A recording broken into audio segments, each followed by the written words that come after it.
राम। तो यार जब भी तुम पढ़ाई करने बैठ रहे हो और जब भी तुम दिन की शुरुआत कर रहे हो अपनी पढ़ाई के लिए, ठीक है, जब भी पढ़ाई के लिए दिन की शुरुआत कर रहे हो, हम चाहते हैं ये सुनो जो हम आगे बोलना चाह रहे हैं, ये सुनो जो हम तुम्हें बताना चाह रहे हैं।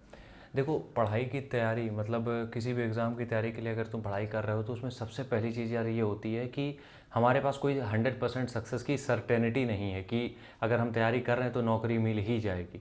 100% हम श्योर नहीं है। इसकी वजह से ओवर थिंकिंग के केसेस, डिप्रेशन के केसेस बढ़ते चले जा रहे हैं।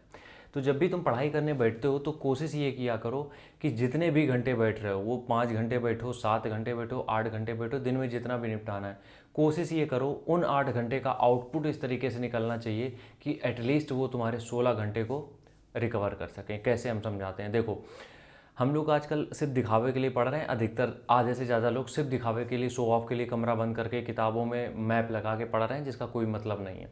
तो जब भी तुम पढ़ने के लिए बैठ रहे हो तो कोशिश बस इतनी किया करो कि जितने भी घंटे के लिए बैठ रहे हो एटलीस्ट कोशिश ये करो कि उसका एक भी मिनट इस तरीके का नहीं होना चाहिए जो तुम्हें डिस्ट्रैक्ट कर सके।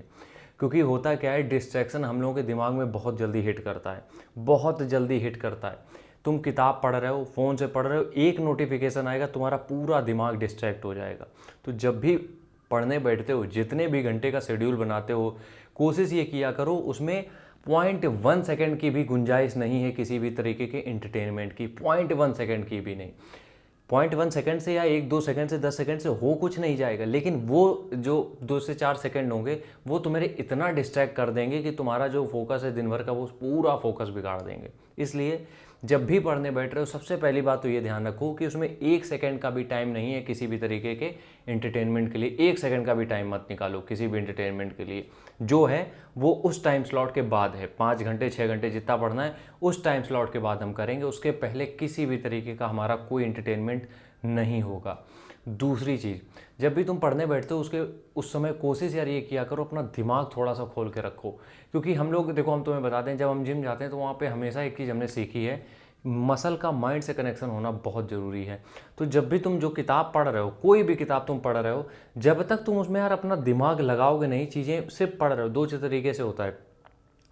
एक होता है कि दो माइंड होते हैं, तुम्हें सबको पता होगा, सबकॉन्शियस, कॉन्शियस, सबकॉन्शियस, ठीक है। तो जब तुम पढ़ रहे हो किसी भी किताब को तुम पढ़ रहे हो तो एक तो है कि सिर्फ पढ़ रहे हो, पहली चीज़ तो ये है कि सिर्फ पढ़ रहे हो और वो पढ़ लिया, उसका आउटपुट क्या निकला, 0। दूसरा क्या है, उसको पढ़ नहीं रहे हो, उसको पढ़ने के साथ समझ भी रहे हो, हर एक लाइन को समझ रहे हो। तो उससे क्या होगा कि पेज को 2 बार पढ़ोगे तो एटलीस्ट आउटपुट तुम्हारा 90% निकल आएगा। तो दो चीज़ें तुम्हें ज़रूर ध्यान रखनी है। सबसे पहली बात, जब भी पढ़ने बैठ रहे हो 1 सेकेंड का भी इंटरटेनमेंट नहीं होगा, क्योंकि एक रील, एक कोई भी पोस्ट देखने में तुम्हारा सिर्फ वो समय नहीं बर्बाद हो रहा है, तुम्हारे पहले 5 मिनट, आगे के 5 मिनट, अगर 1-2 और देख ली तो आधा 1 घंटा चला गया। दूसरी चीज़, जब भी किसी किताब को पढ़ रहे हो तो उसमें कोशिश ये किया करो कि दिमाग से पूरा कंसंट्रेट कर पाओ। कंसंट्रेट नहीं करोगे तो 2 लाइनों का अर्थ तीसरी लाइन में समझ में नहीं आएगा और सारा सब कुछ बाउंस मारेगा फिर।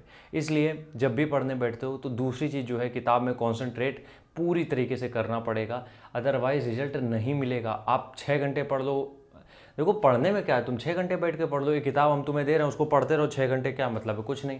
इसीलिए कहा जाता है 6 घंटे ना पढ़ के तुम अगर 1 घंटा भी पढ़ते हो तो उसका भी आउटपुट बहुत बढ़िया निकल आता है। उसका रीज़न सिर्फ इतना है कि जब वो 1 घंटा पढ़ रहे हो तो तुम पूरा कॉन्सेंट्रेट होकर पढ़ रहे हो, और इसी तरीके से ही पढ़ाई होती है। ये नहीं कि बस किताबें पलट रहे हो, पूरी किताब ख़त्म कर दी, उसका निकला क्या, कुछ नहीं।